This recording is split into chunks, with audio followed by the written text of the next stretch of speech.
Para dar sequência à nossa mesa, nós vamos convidar agora Ángel Borrego Cubero. We will now have Ángel Cubero, Borrego Cubero.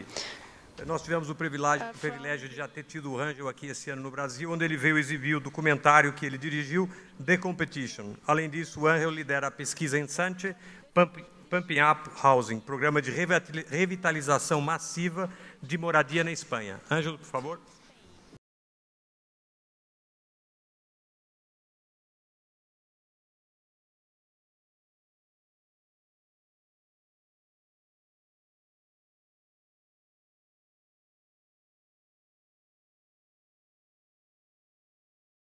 Okay. Well, thank you very much for having me here, Tomás. Muito obrigado pelo convite. Gostaria de agradecer ao Tomás e aos colegas. Eu fiquei muito ansioso porque tinha que vir conversar com colegas aqui na capital da arquitetura e queria extrapolar um pouquinho, mostrar um pouquinho do contexto que a gente tem. A primeira ansiedade, logicamente, tem a ver com o meu conhecimento de arquitetura, do contexto brasileiro, que é muito incipiente. Então, eu vou apresentar alguns exercícios aqui que nós fazemos para vocês, para ver se a gente pode fazer um intercâmbio aqui de experiências, de conhecimento. Nós vimos algumas imagens lindas aqui de subúrbia.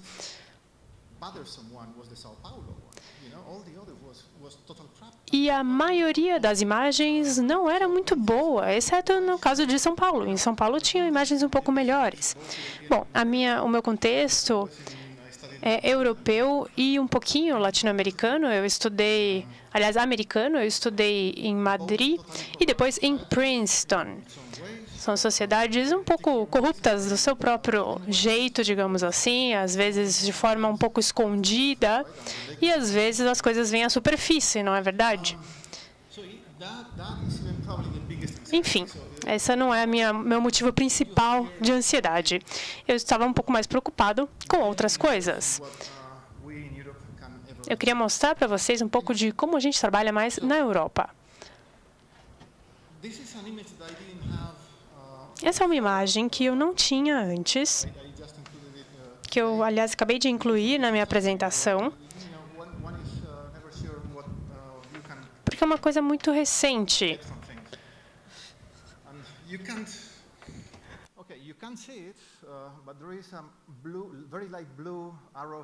Acho que não dá para enxergar muito bem no slide, mas aqui tem uma flecha azul e aqui tem uma flecha vermelha, falando de necessidade. Às vezes a gente foca apenas num dos dois eixos, a gente pensa muito em necessidade, às vezes, e esquece da oportunidade, que é a flecha azul. Mas como o Roger estava dizendo, é muito importante a gente detectar os momentos onde a necessidade e a oportunidade se cruzam, para que isso possa levar a soluções para desenvolvimento futuro. O poder do exemplo, como disse o Roger, é uma coisa muito importante, sem importar a legislação.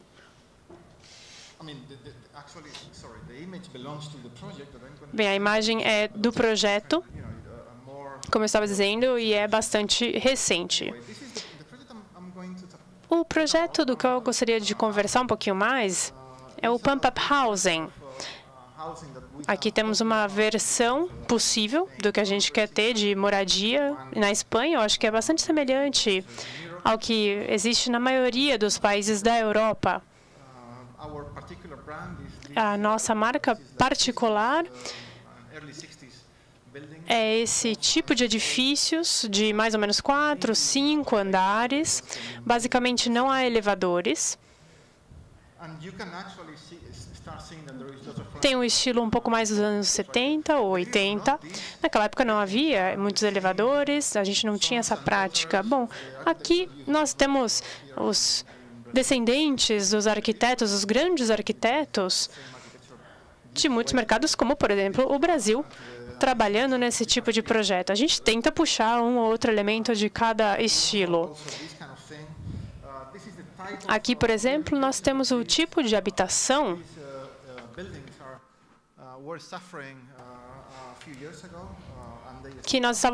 com que estávamos trabalhando há alguns anos.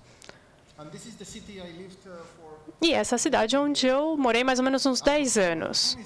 Alcorcón. É uma cidade dormitório, basicamente, fica a alguns quilômetros do centro de Madrid. Eu conheço bastante bem essa cidade, eu morei lá há muito tempo. E não sei se vocês estão vendo aqui alguns padrões da arquitetura da cidade. Houve uma modificação espontânea da arquitetura original ali. Em Alcorcón, o que nós tivemos foi uma mudança, um crescimento em número de habitantes, como vocês podem ver aqui. Em menos de 20 anos, mais ou menos 15 anos, nós tivemos um grande crescimento populacional de 30 vezes. E a imagem que a gente tem aqui como comparação é como se fosse a China. Lógico que o Alcorcón é um pouquinho menor do que a China, mas a gente usa essa mesma ideia por causa da comparação. Ou, por exemplo, o Irã, como foi o exemplo do nosso colega.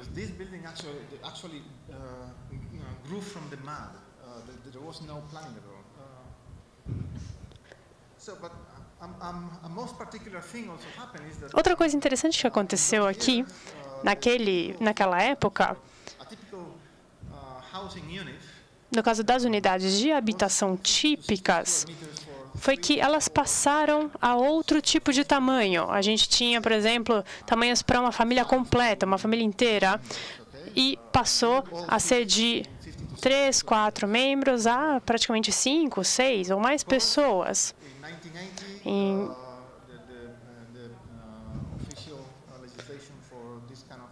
poucos anos, a legislação foi mudando para esse tipo de habitação e a gente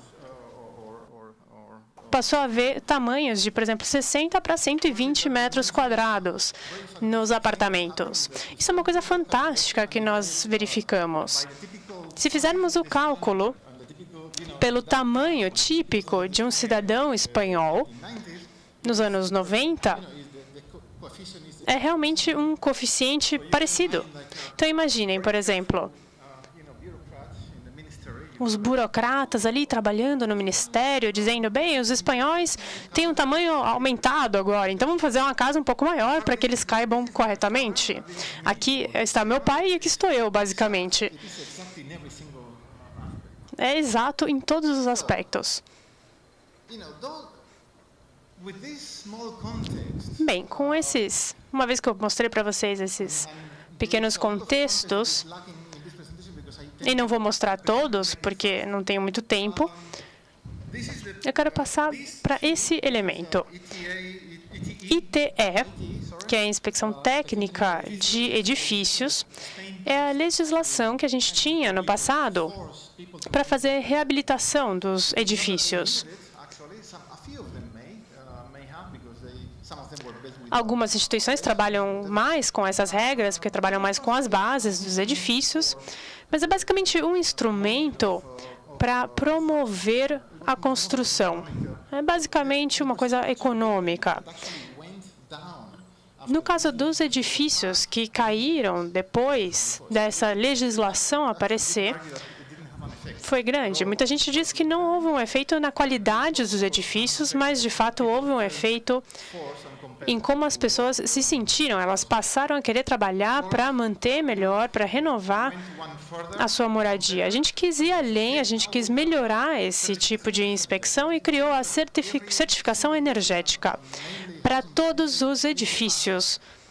Basicamente, eles tinham que passar por um certificado, um programa de certificação para ver se tinha bom isolamento, etc. Na Holanda, a gente não pode, inclusive, alugar um apartamento se ele não tiver uma série de qualificações.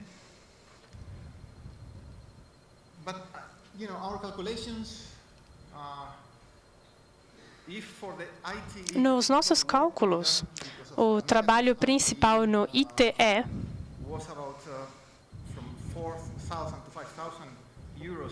era de 4 a 5 mil euros por moradia. E no caso da certificação energética, esse custo passou para 10 mil por unidade de moradia.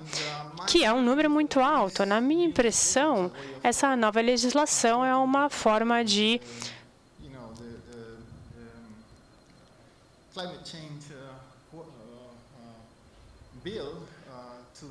passar os custos, digamos, do câmbio climático para as famílias pagarem. Nós todos sabemos que o câmbio climático é um problema, está piorando, e a gente, nos anos 2000 aproximadamente, começamos a trabalhar com um novo programa, de 2000 a 2007, 2008, até que nós tivemos que passar para um outro tipo de desenvolvimento em Madrid. Isso também é bem semelhante ao que foi feito na França, nos apartamentos, nos prédios na França.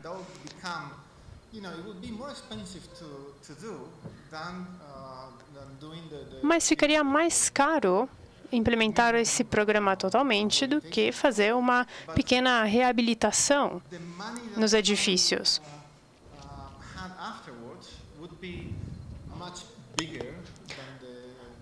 Mas as famílias teriam um custo mais caro do que o custo de construção.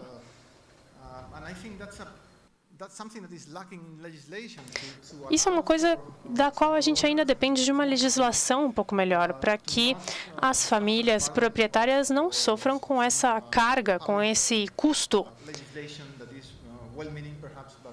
que venha do setor público, sem uma legislação apropriada. Isso tem a ver um pouco com o que eu já expliquei, mas tem um segundo elemento aqui, um segundo fator.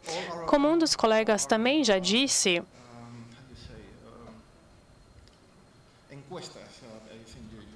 nós temos pesquisas, por exemplo, em Madrid, e sabemos que a divisão é de 50 a 50 entre pessoas que querem ficar nos bairros e pessoas que querem ir embora dos seus bairros e mudar para outro lugar. A divisão é justamente de 50% a 50%. Isso de acordo com as pesquisas que nós fizemos em Madrid. Lógico que uma parte das pessoas que querem se mudar pode ter a ver com a natureza humana mesmo, mas nos dá uma ideia, de qualquer forma, do que está acontecendo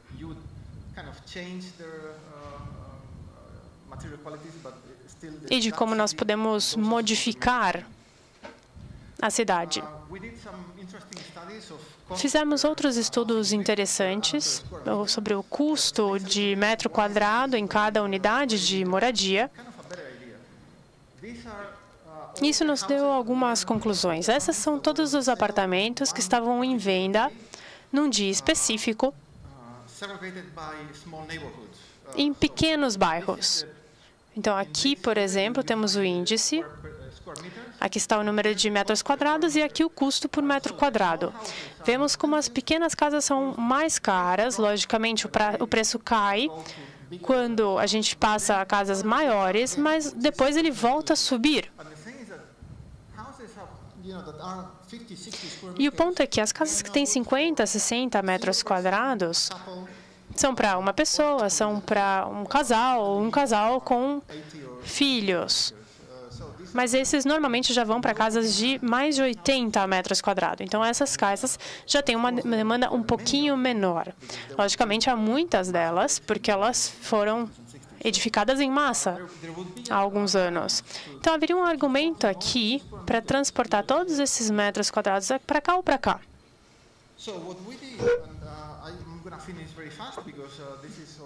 Bem, eu preciso concluir, porque não tenho muito mais tempo, mas essas são algumas imagens que eu queria trazer. E a nossa situação é um pouquinho diferente de outros que foram mostrados. Nós temos edifícios que estão bem isolados. Eles não têm nenhum bloqueio, por exemplo, na paisagem. Isso é diferente no nosso caso. No nosso caso, todos os prédios estão muito próximos.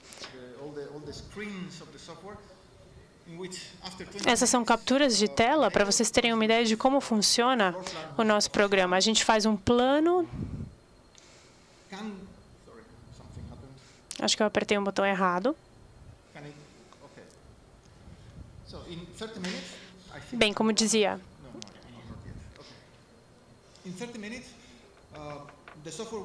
em poucos minutos, o software faz um cálculo e dá informações simples.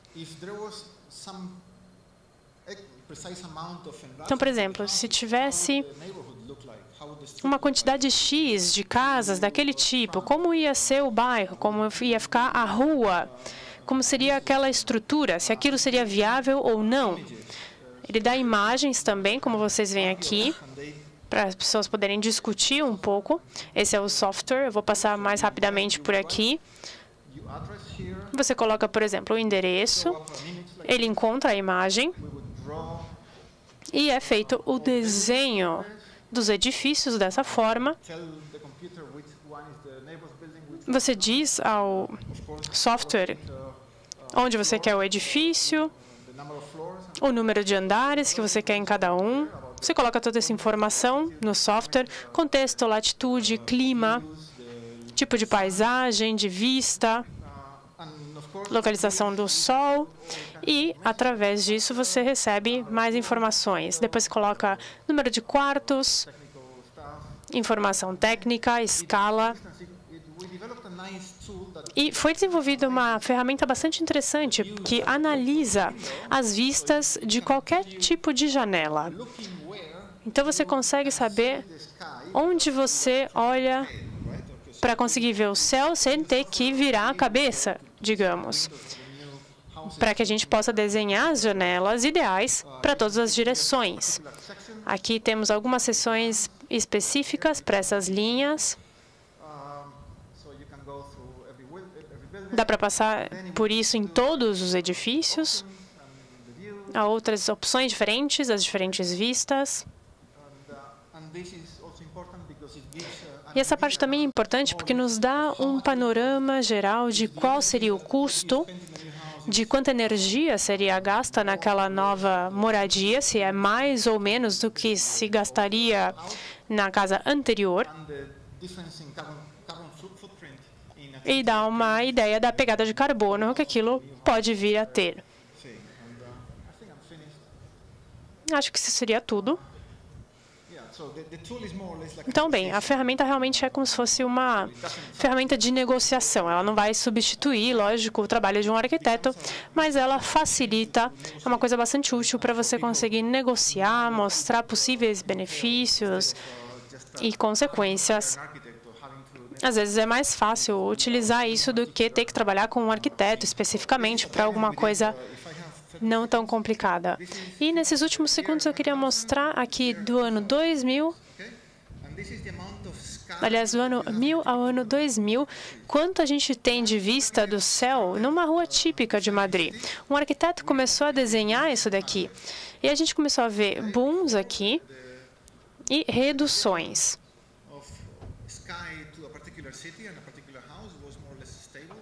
Antes, essa vista do céu era bastante estável, e isso foi mudando. Mudou de acordo com o mercado. Não sei se isso é uma coisa boa ou não. Muito obrigado.